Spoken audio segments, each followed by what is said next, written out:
rated T to M. Hey, want to hear a PC Game Pass ad? I'll take your silence as a yes. Want new games on day one like Call of Duty Black Ops 6 or Stalker 2? I thought so. How about unlocking all the League of Legends champions when you link your Riot Games account? All for one low monthly price? Well, guess what? We got you. Learn more at xbox.com/PC Game Pass or click the banner. Stalker 2 available November 20th, 2024. Game catalog varies by region and over time. And that's the end of the script. Today on CityCast Philly, the hottest Christmas album in America is as Philly as it comes. A Philly Special Christmas Party is now available from the group known as the Philly Specials. This album features Eagle greats Lane Johnson, Jordan Mailata, and the recently retired Jason Kelce. There's Boyz II Men and Stevie Nicks. And I get to sit across from Charlie Hall, the drummer from The War on Drugs, who produced this project. We're here at the Fiddler Club in Center City. It's Monday, November 25th. I'm Trenae Nuri, and here's what Philly's talking about.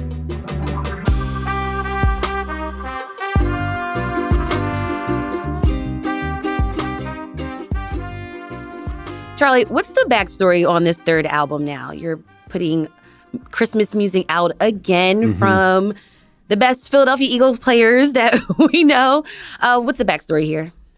Well, I think the backstory is that, you know, these guys that work together also found that they had this connection through music, you know, and so their love of, you know, the game and their friendship kind of also turned into this, you know, they discovered that they all had this connection, or they're all great singers and really soulful singers. And Connor and Kelce called me a few years ago, like, hey, like, we want to make a Christmas record, you know?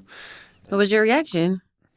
I was like, cool, let's, you know, they were like, how do we do it? I was like, well, let's, you know, we just, like anything else in life, you just kind of put your head down and go for it, you know? And these guys are, as you know, like really ambitious and, you know, want to be the best at what they do, because that's like, you know, that's why they're future Hall of Fame football players. So they approach the music in the same way. You know what I mean? Like our first conversations were kind of like, I was like, you know, I just want to make sure we're not talking about like this isn't a goof, right? Like it's not cheesy. Yeah, like this isn't like the Super Bowl shuffle or something. Like they were like sincerely like, yeah, we want to like make music.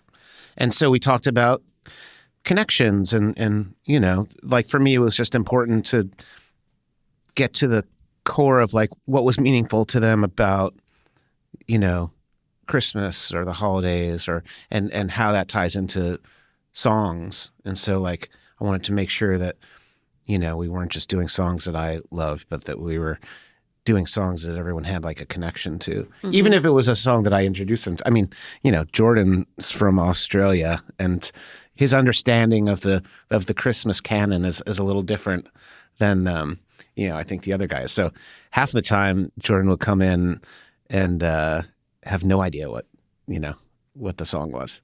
Now, you've talked about this before. Like, you guys actually make this album in the summer.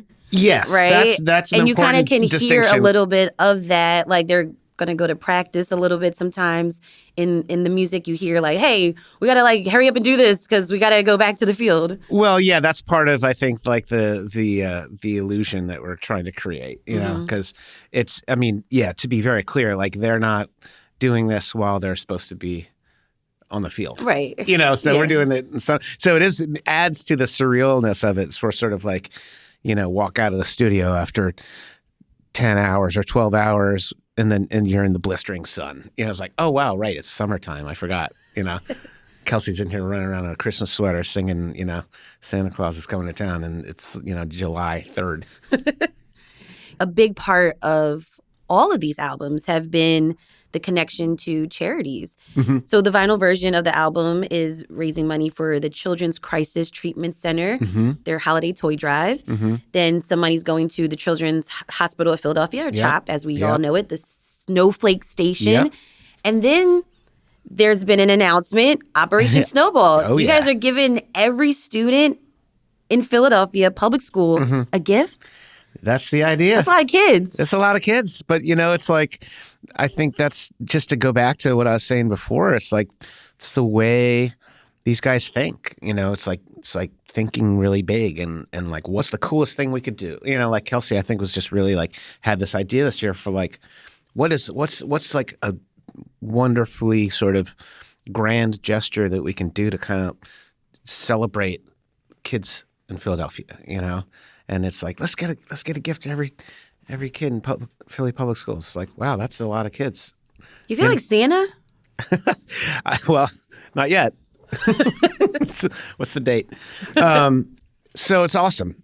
People are already like, how can I help? Like, we want to, I want to volunteer. Like, what do you need? And so it's just going to be this beautiful coming together of Philly, which is kind of an extension of what this whole project has been from the start, because it's bringing together all the best musicians, some of the best musicians in the world, frankly, with these athletes and making this incredibly beautiful thing. And it's good. It's good. It's real good. And it's like, I don't know where else this would happen aside from Philly. Tell me how much money you guys raised, and how do you determine where the money gets donated to?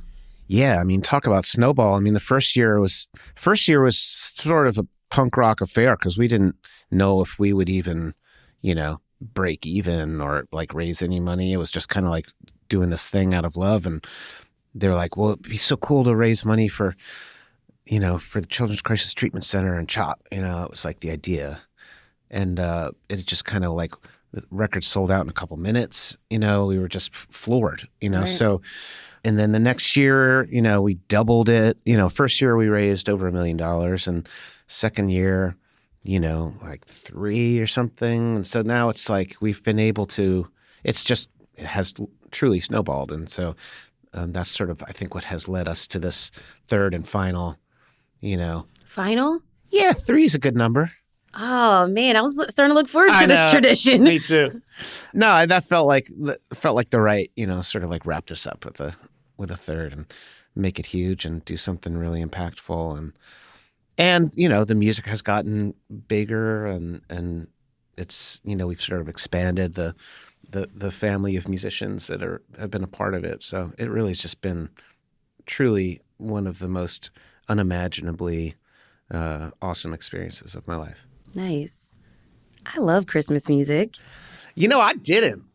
Really? Like, I didn't not like it, but I obviously have like a very different relationship with it now after such a sort of 3 years long deep dive. But, we had certain things like we always listened to, some of it was kind of like in the like classical kind of choral tradition. And then we always listened to like John Denver and the Muppets, like every year, and that opening just presents really... under the tree. That was it. That was Christmas music. Like I never had like I wasn't really that like deep in the like popular music, like the modern popular side of Christmas music.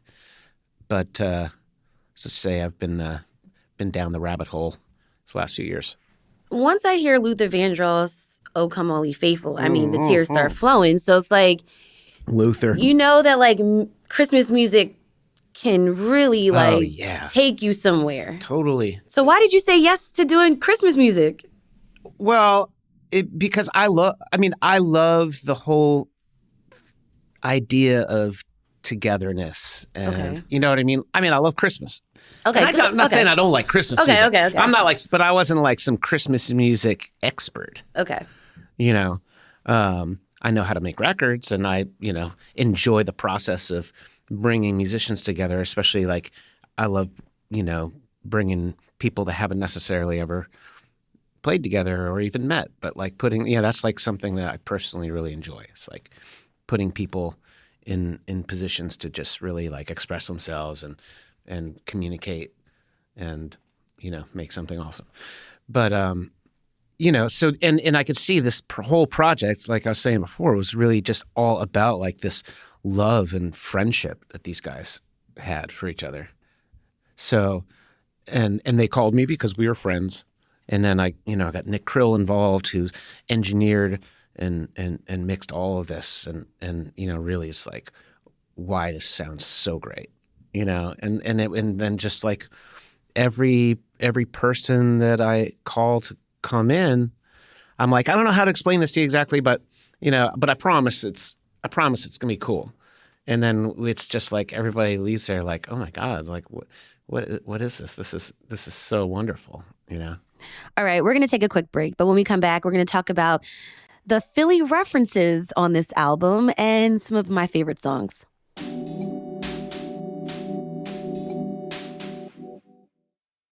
¿Hablas español? Sprichst du Deutsch? Kan du norsk? If you've heard that sound from Babble before, I bet you do. Babble is the science-backed language learning app that actually works. With quick 10-minute lessons handcrafted by over 200 language experts, Babble gets you on your way to speaking a new language in just a few weeks. With over 16 million subscriptions sold and a 20-day money-back guarantee, just start speaking another language with Babble. Right now, up to 55% off your Babble subscription at babbel.com/Spotify podcast. Spelled BABBEL.com/Spotify podcast. Rules and restrictions may apply. This is the sound of your ride home with Dad after he caught you vaping.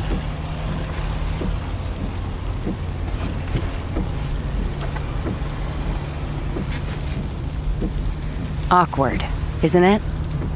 Most vapes contain seriously addictive levels of nicotine and disappointment. Know the real cost of vapes. Brought to you by the FDA.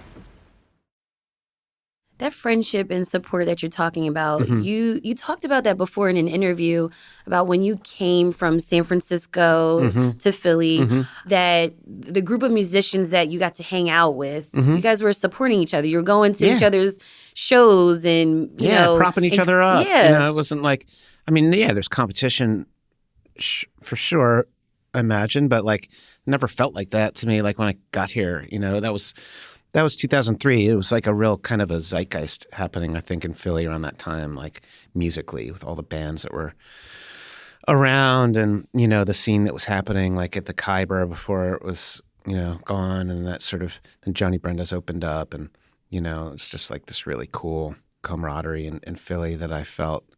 And there's so many different lineages of music throughout time in Philly. And so like for me, like, bringing all those different threads together to sort of weave this thing that we've got here, which is like, you know, I don't know, I never really imagined that like, you know, the Sun Ra Orchestra and Patti LaBelle and the Hooters and Amos Lee and Stevie Nicks, Boyz II Men would like be on the same record, you know, with Jason Kelce, and Lane Johnson and Jordan Mailata. You know, it's just a beautiful thing, and all these musicians. It just, it really is. It's really awesome.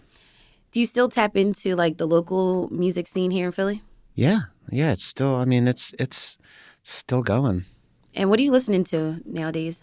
I think I listen to a lot of, you know, music that doesn't have singing. When I love vocal harmony. It's like my favorite thing. I love like, you know, the Mills Brothers and the Four Freshmen and, you know, stuff like that, close harmony. But like I find myself when I'm listening to music at home, I'm also oftentimes listening to either like ambient music or sometimes, you know, maybe like Indian classical music or, you know, like not as much like, you know, music that I play all the time. Something that's outside of my world that I feel a connection to. It gives you like a different energy, gives you different levels of creativity. Mm-hmm. Yeah, and just kind of like taps into like a different part of your brain and maybe inspires you like maybe sonically a little bit, you know. What do you like to do more now? Create the Christmas music or drumming for the war on drugs? Well, I'm very grateful for my job. So I love it all. But I mean, get to play drums with you know, with my closest friends and playing music that I love for people around the world. It really is like I'm grateful for all of it. What I'm so impressed about the collection of these albums is that you really captured like Patti LaBelle. You really captured Boyz II Men. Like I heard like Let It Snow a little bit. Like it took me there when I was listening to that song. That's what I really appreciate about it. Oh, that's cool. Yeah, I mean, I think everybody really like brought their own unique thing. You know what I mean? Like that's Boyz II Men. Yeah. You know what I mean? Yeah. Like that's what they do. Like they bring it like 1,000%. So It's as like, a producer, how did you like get that out of that's those them. artists? That's not. Yeah. I mean, I can't take credit for it. That's Boyz II Men. You know what I Okay. mean? They're like, you want Boyz II Men? Here you go. This is what we do, and this is how we do it. Buckle up. It's awesome. Let's listen to It's Christmas Time in Cleveland Heights, featuring Boyz II Men and Travis Kelce.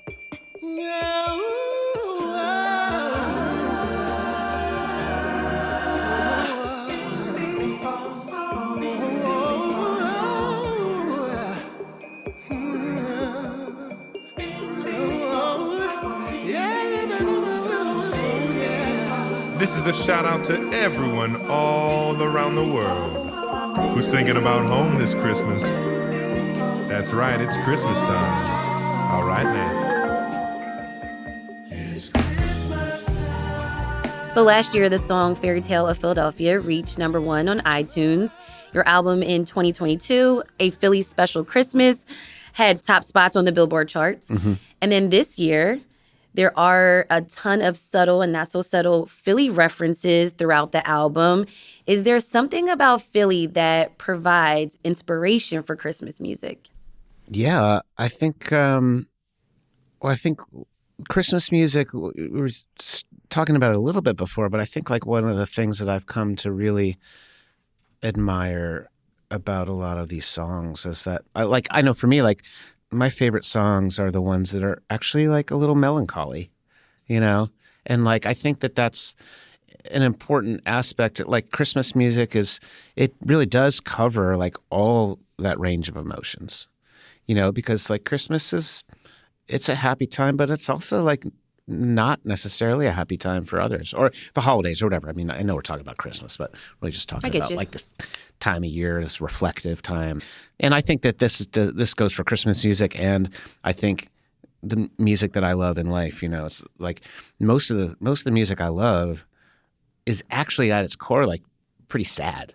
I'll be like, oh man, check out this song. This is so beautiful, so awesome. And sometimes people will be like, that is so depressing.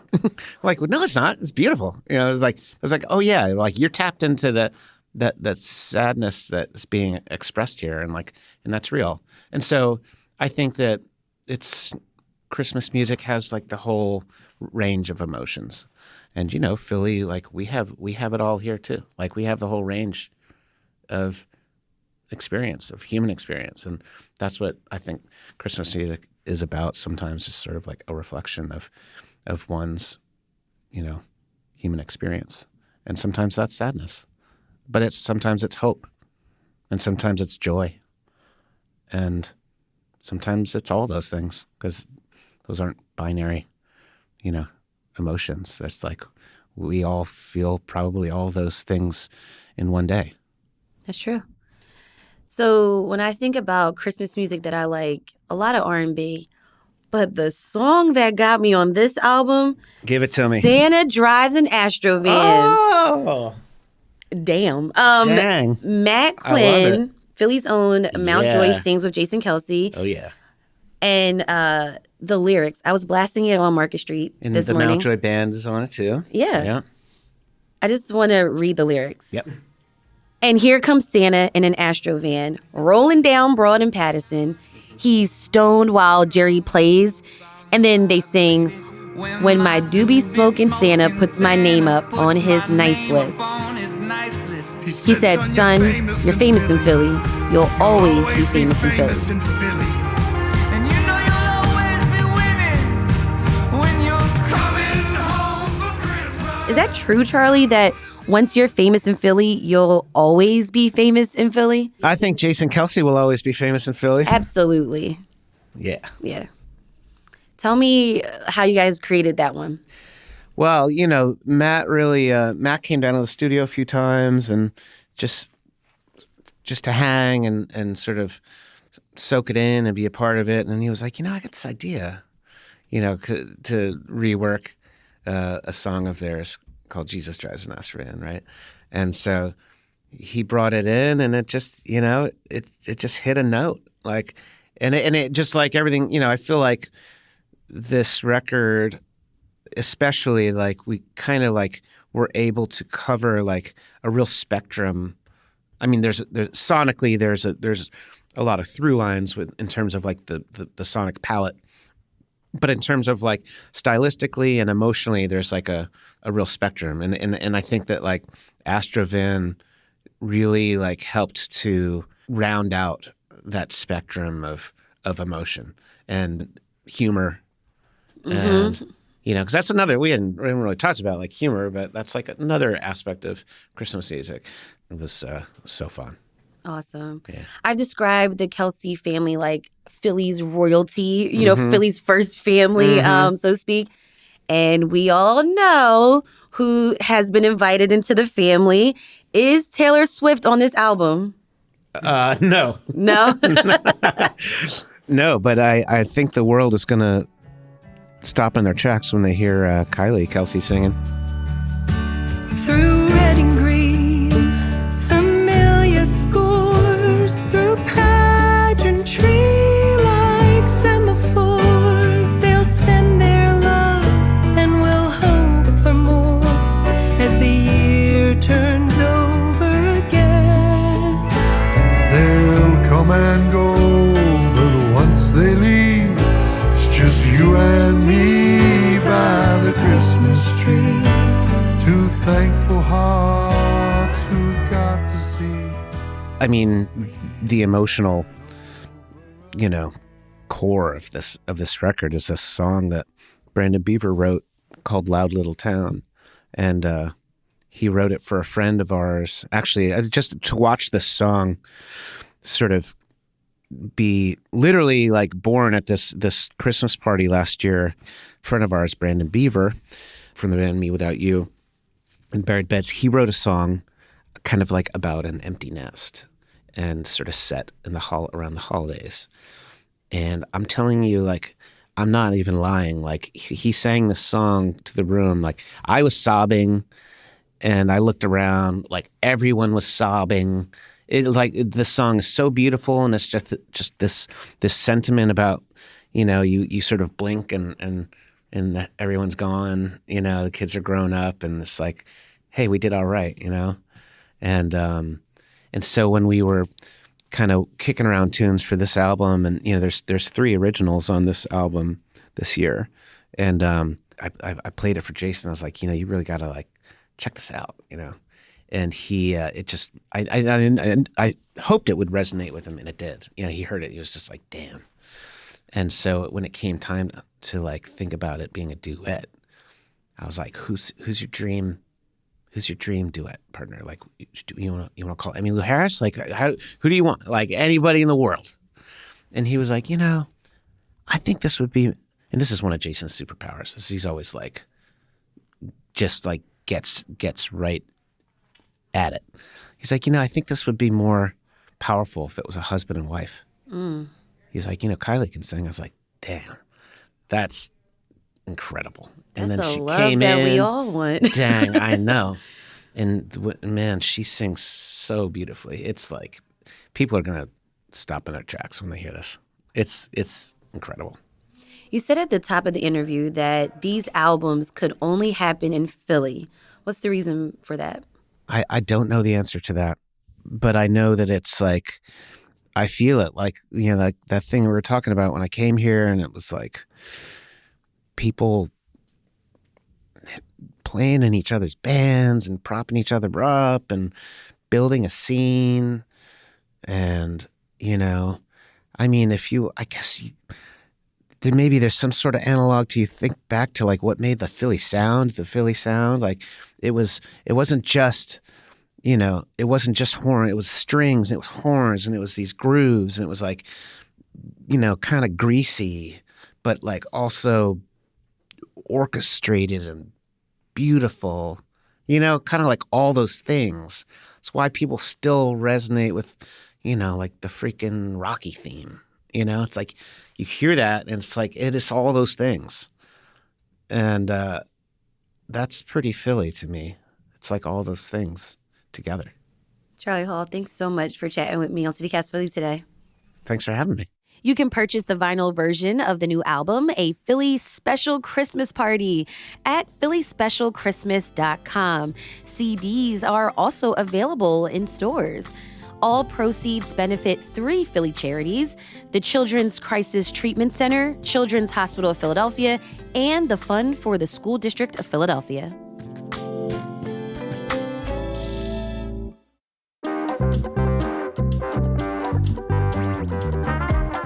That's all for today here on CityCast Philly. Let us know what you think of the album. It might be great to play during the road trip to your in-laws this week. Tell a friend and rate the show. Leave us a review and hit that subscribe button. Be sure to sign up for our morning newsletter, Hey Philly, to learn more about what else Philly's talking about. Listen, we've got an episode tomorrow about Rocky. You gotta stay tuned for that. Bye.